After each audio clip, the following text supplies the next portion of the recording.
O'zbekiston muhokama qiladigan yurtda. Hamma narsani muhokama qilaveradi, yana qilaveradi. Amalda-chi? Amalda nimadir qilishni kimdir o'ylaydimi o'zi? Misol uchun hozir chang muammosi bo'lyapti. Undan oldin boshqa muammolar bo'lgan.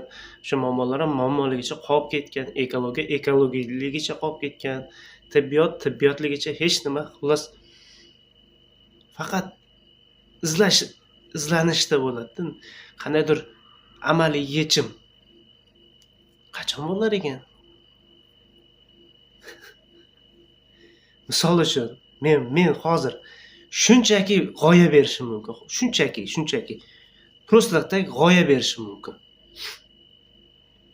Stalba o'rnatsa-chi mana shu chekkadan misol uchun chang kirib keladi, O'zbekistonga kirib kelinishi, qayerdandir kirib kelyapti deyapti. O'sha kirib kelinishiga katta 100 metrlik stalba o'rnatib, stalbadan suv sepib qo'yilsa-chi pastga chang kirib kelmaydi-ku.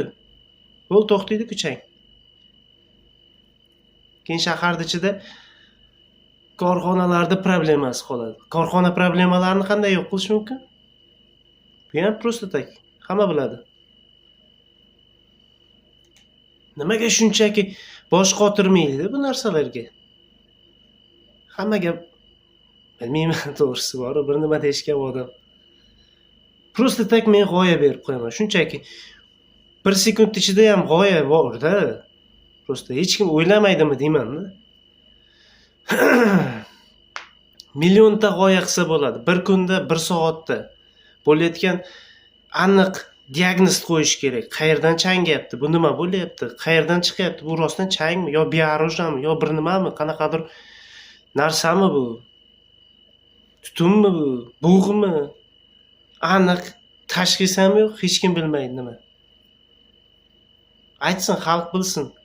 Xalqning ichida qancha bir shu narsani tagiga yetadigan, bila oladigan, tushunadigan, g'oya beradigan odamlar bor.